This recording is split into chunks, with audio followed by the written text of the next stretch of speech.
You're embarrassing us. The day I froze everything. The moment my son said those 3 words to me in front of 30 people, I smiled, nodded, and kept quiet. The next morning I called my lawyer. My name is Daniel Hartwell. I am 67 years old. I spent 41 years building a business from a single delivery truck into a regional logistics company worth approximately $14 million. I raised 2 sons, buried a wife, and never once, not once, asked either of my children for a single thing. I gave. That's what I did. That's what I was. And apparently, according to my son Marcus, I had become an embarrassment. Let me tell you exactly how we got here. It was a Saturday in early October, one of those days that smells like wood smoke and feels like God pressed a pause button on summer just to remind you it was leaving. My granddaughter, Lily, was turning 7 years old. She still had that gap-toothed smile, still ran toward me with both arms out every time she saw me, still called me Grandpa Dan like it was one word. Grandpa Dan, the way little kids collapse titles into love. I had driven 40 minutes to Marcus's house in Fairview Heights. I'd gotten Lily a telescope, real one, not a toy. She told me in July that she wanted to be an astronaut. I'd listened. I wrote it down. I ordered one from a specialty shop in Chicago and had it engraved. To Lily, who will touch the stars, love Grandpa Dan. It cost $400. I would have spent $4,000. Marcus and his wife Renata lived in a house that I had helped them purchase, not with a loan. A gift, $300,000 6 years ago, because Marcus had come to me with his hands pressed together like he was praying, telling me he and Renata had found the perfect neighborhood, the perfect school district, the perfect life. If only they could afford the down payment. I gave it to them without conditions. I didn't even make them sign a paper. I trusted my son. I'm telling you this not to create a ledger. I'm telling you this so you understand the weight of what came next. The backyard was decorated in pink and gold. 30 guests, children and parents, neighbors. Renata's family, a few of Marcus's friends from his law firm. There was a bounce house and a cotton candy machine and a woman in a fairy costume making balloon animals. It was a good party. Renata knows how to do a party. I arrived at 2 o'clock, exactly when the invitation said. I was wearing my good blue blazer and khaki pants. My late wife Alina always said that blue blazer made me look distinguished. I'd had my hair cut the day before. I brought Lily's gift wrapped in silver paper with a real bow.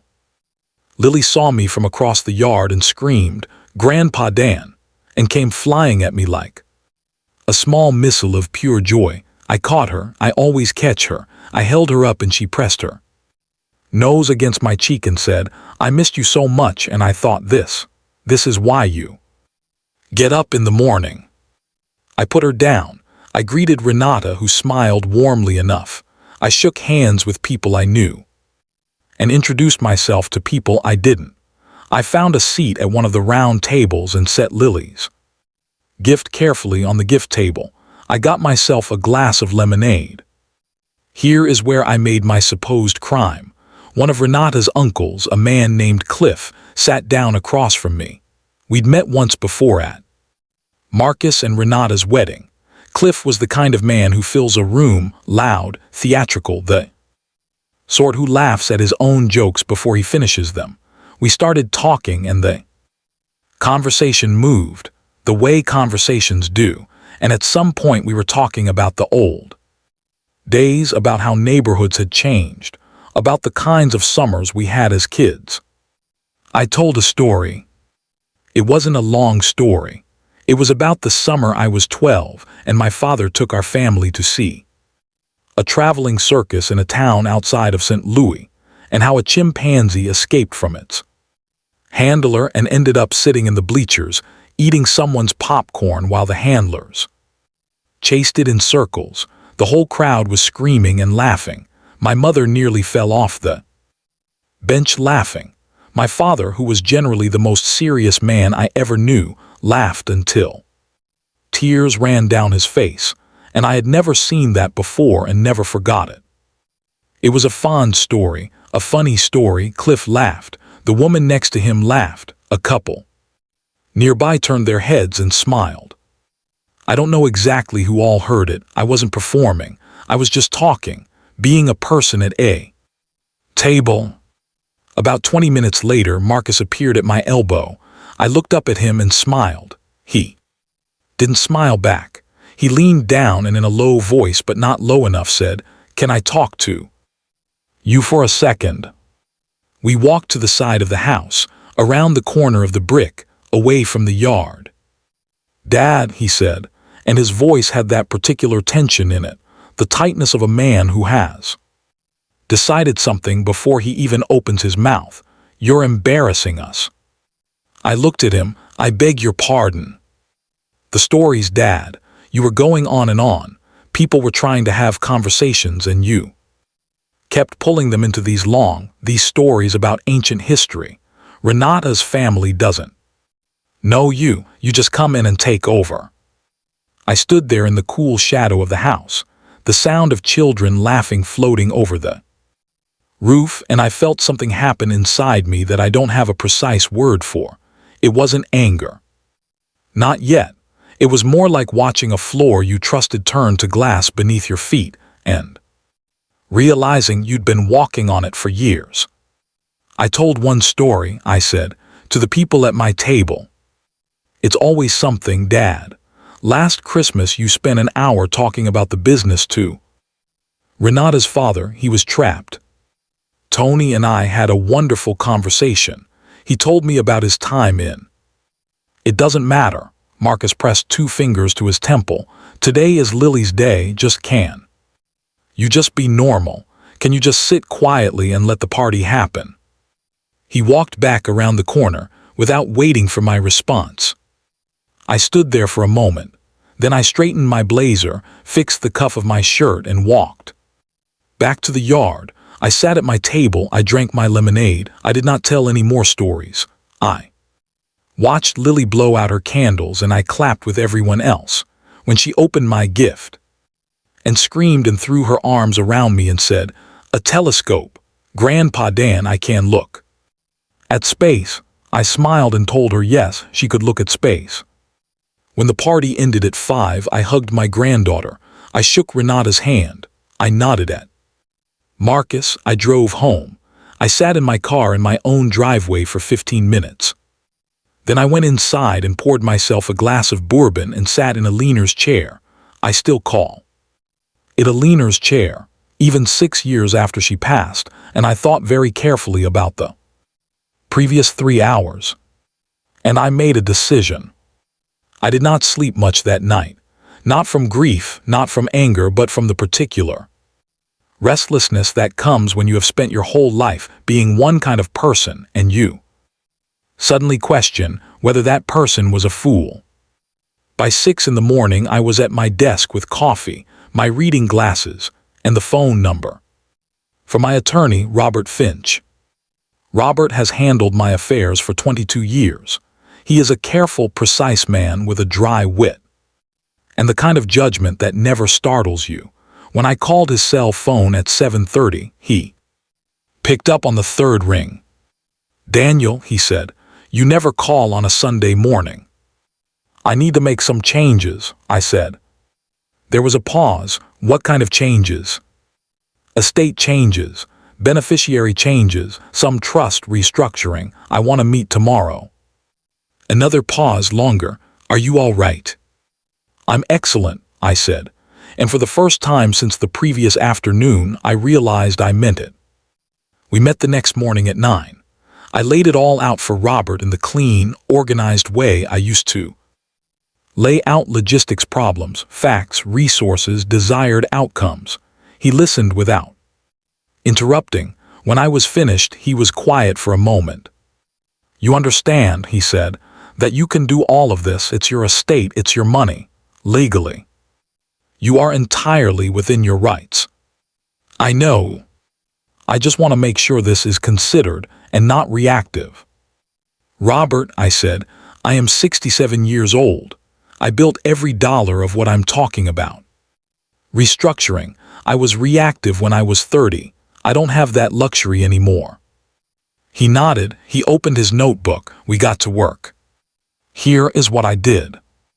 My estate at the time was structured so that upon my death, Marcus would receive 50%. And my younger son, Patrick, would receive 50%.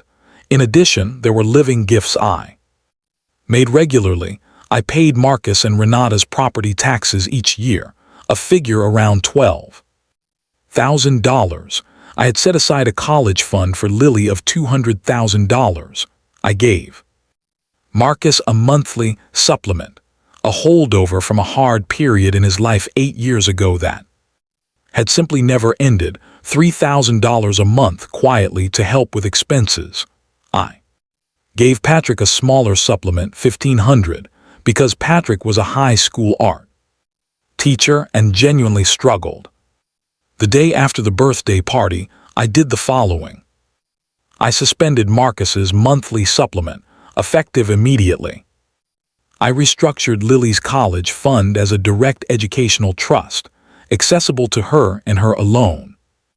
When she turned 18, completely outside of Marcus or Renata's control, I removed Marcus as co-executor of my estate and replaced him with Robert Finch. I shifted my charitable giving, which had been modest, dramatically upward, directing a significant portion of what would have gone to Marcus toward a scholarship fund I set up in Alina's name at the community college, where she had taken night classes when we were young and broke. I did not change Patrick's share. I did not disown Marcus. I did not write him a letter. I did not explain myself. I simply reorganized. And then I drove home and planted bulbs in the backyard garden, because the tulips needed to go in before the first frost. Marcus called on Wednesday. I was in the middle of making soup, a minestrone from scratch, the way Alina taught me. And I let it go to voicemail, not out of drama. I simply didn't want to burn the garlic. I listened to the voicemail after dinner. Hey Dad, just checking in. Give me a call when you get a chance. Cheerful, normal, no acknowledgement of Saturday, as though he had said something perfectly reasonable to his father at his daughter's birthday party, and fully expected the world to continue as arranged. I thought about calling back. Instead, I wrote him a letter, an actual letter on paper, which I know makes me a dinosaur. I have never trusted important things to text messages or emails. Alina and I used to write each other notes and leave them around the house. Some things deserve the permanence of paper. The letter was not long. It was not angry. I want to be clear about that because I know how these stories go: the wounded parent, the dramatic confrontation, the theatrical ultimatum. That is not who I am. That is not how Alina raised me to handle things. The letter said approximately this. Marcus, I have been thinking about what you said to me on Saturday, and I want you to know that I heard you. I heard you very clearly. I want you to think about what it means to grow old in a family, what it feels like to be the person who remembers everything, who built the foundation everyone is standing on, and to be told in front of other people to be quiet. I am not angry. I want you to hear that, but I have made some adjustments to how I manage my affairs, and I think you will notice them in the coming weeks. These are not punishments. They are corrections. I realized I had arranged things in a way that assumed a certain relationship existed, and I need to arrange them in a way that reflects the relationship as it actually is. I love you. I love Renata. I love Lily more than I can say. None of that has changed. I would like to have dinner with you when you're ready. Dad. I mailed it on Thursday. He called on Saturday morning, exactly 1 week after the party. I was in the garden. I answered. Dad, His voice was different. The easy, breezy tone was gone. I got your letter. Good. What does it mean, you made adjustments? I set down my trowel. I sat on the low stone bench at the edge of the garden that I built with my own hands in 1987. It means what it says. Dad, come on, what did you change? Did you change your will? I made adjustments to my estate planning, yes. The silence on the other end of the line lasted long enough that I heard him breathe in, breathe out, breathe in again. Because of Saturday, because I asked you to tone it down at a child's birthday party. Marcus, I said gently, I told one story to the people at my table. One story about a chimpanzee at a circus when I was 12 years old. People laughed, and you pulled me aside in front of your guests and told me I was embarrassing you. He stopped. Dad, I was stressed. The party was a lot. Renata was. Marcus. He went quiet. I am not interested in the explanation, I said. Not right now. I'm interested in you understanding something. I have never once in 67 years made you feel small. I never told you that your stories were too long, or that your laugh was too loud, or that you took up too much space in a room. I supported you. I showed up. I gave you everything I could give. The line was very quiet. And I understand, I continued, that you are a grown man with a wife and a child and a life. And I am just your father, and fathers can become inconvenient furniture after a while. I understand that. I do not like it, but I understand it. Dad, that's not. I'm not finished. I looked out at the garden, at the turned earth where the bulbs were sleeping. I want to see you. I want to know Lily. I want to have a real relationship with you and your family, but I will not come to your home and be managed. I will not sit quietly and take up as little space as possible so your guests are comfortable. I am Daniel Hartwell. I built a business. I raised you. I loved your mother for 38 years. I have stories, good ones, and the people at my table on Saturday were laughing. Another long silence, then quietly, I know. I hadn't expected that. What? I know, Dad. His voice had changed. Something had broken open in it. Cliff told Renata that. You were the funniest person at the party. He asked about you. Renata told me, and I felt like I didn't feel great. I sat with that for a moment. I'm sorry, Marcus said. It came out rough, like it had been sitting in his chest all week and hurt to release. Things have been tight, and I was worried about everything going perfectly. And I took it out on you, and it wasn't fair, it wasn't right. I closed my eyes. The autumn sun was thin and honest on my face. Thank you, I said. Are you going to? Is the will? Let's have dinner first, I said. Next Sunday at my house, bring Lily. I'll make a leaner's pot. Roast. A pause, okay. And Marcus. Yeah. Tell Lily to bring a notebook. I have some star charts I printed out for her telescope. I thought we could plan what she'll look at first.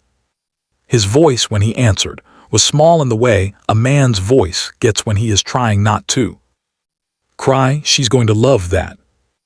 I know, I said. She takes after her grandmother. I should be honest with you. I did not restore everything. I kept the trust structured directly for Lily, outside of Marcus and Renata's control, not out of spite, but because it was the right structure. Lily's future should belong to Lily. I should have done it that way from the start.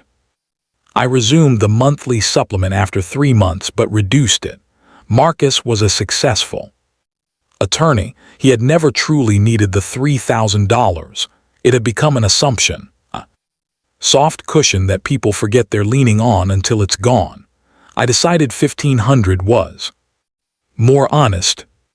I added Patrick to a larger portion of the estate, not because of this incident, but because thinking carefully about my arrangements made me realize I had been unintentionally undervaluing the son who taught teenagers how to draw.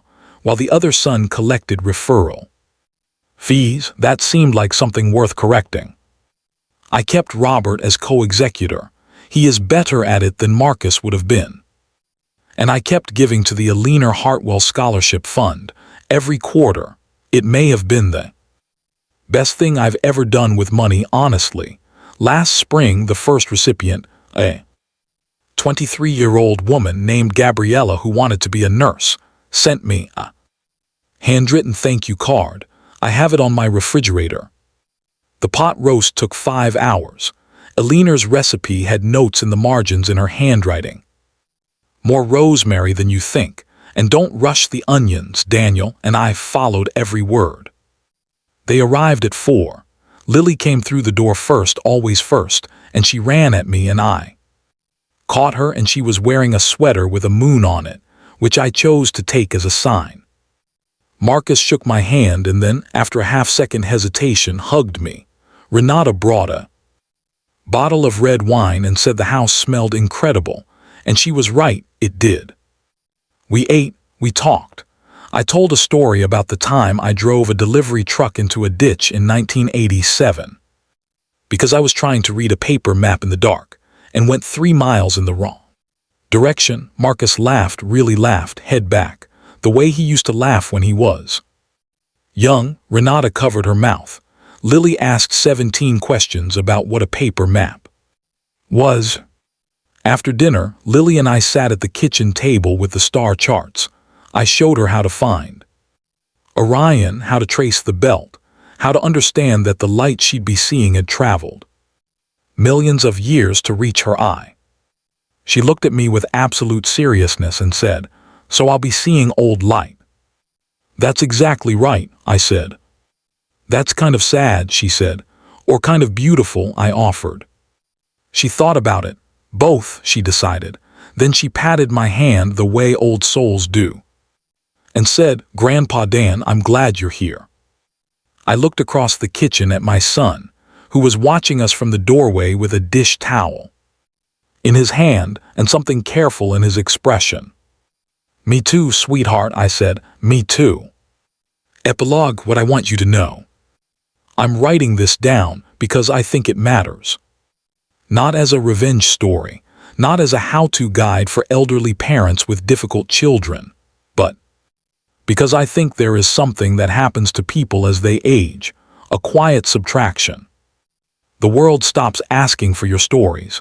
Your presence becomes something to be managed, rather than something to be welcomed.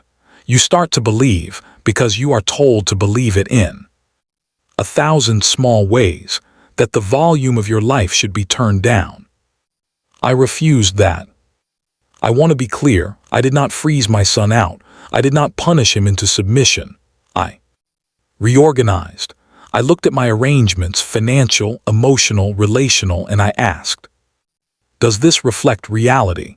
And when the answer was no, I made corrections. Marcus is a good man. He was raised by a good woman and a reasonably good man, and he has a good heart that sometimes gets compressed by stress and pride and the exhausting performance of having everything under control. He said something terrible to me, and he knew it was terrible and he couldn't unsay it, so he tried to pretend it hadn't happened. That's a human failing, not a character indictment. But I am 67 years old, and I have been patient and generous and quiet for more years than I care to count, and there is a version of patience that is actually just fear of conflict, fear of rejection, fear of the cold shoulder from your own children, and I decided I was done with that version. I will not be quiet. I will not take up less space. I will not dim myself at the dinner table so that other people's comfort is not disturbed. I am Daniel Hartwell. I raised 2 sons. I built a business from nothing. I loved a remarkable woman for 38 years, and I have not stopped loving her even though she has been gone. For 6, I have stories. I will tell them to anyone willing to sit at a table with me, and I will make them laugh, and the light in my eyes when I tell them is the same light it has always been. You cannot embarrass a man who knows exactly who he is. You can only remind him to act like it. The telescope sits in Lily's bedroom window. She texted me last week she found Saturn's rings on her own at 11:30 on a Tuesday night. She said she screamed so loud she woke her parents up. I keep that text in my favorites. Some light is worth waiting for.